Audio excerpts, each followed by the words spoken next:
working some more today on this promo film that I shot up north last week. So it's a promo for a photography workshop where photographers go along and photograph models in wedding dresses and suits and stuff like that. And the footage I got is looking really nice. I'm really excited to be editing something again that isn't just my face.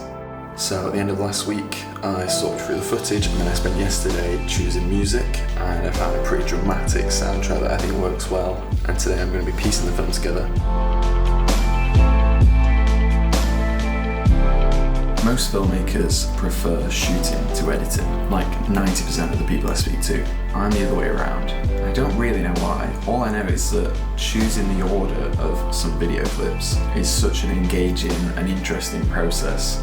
Whenever I tell people how long it takes me to edit a wedding film, they're always amazed. They find it hard to believe that a 6-minute film takes 2 weeks to edit.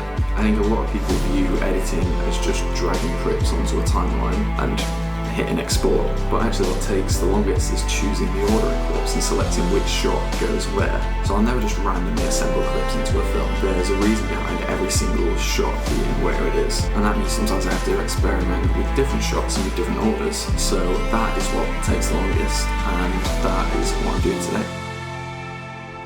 I've basically finished the first cut of the film now, so I'm going to move on to colour grading.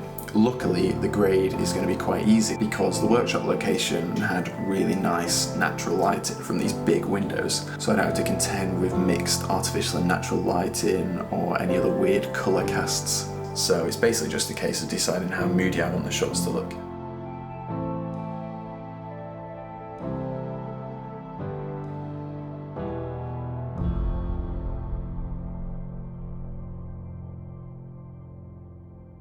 You know when there just aren't enough hours in the day and you really wish there were 3 of you? I've had such a productive day in terms of work, but there's so much life stuff left to do.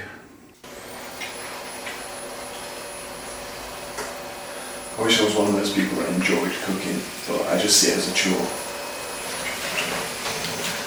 Not a very fun evening plan today, I'm afraid.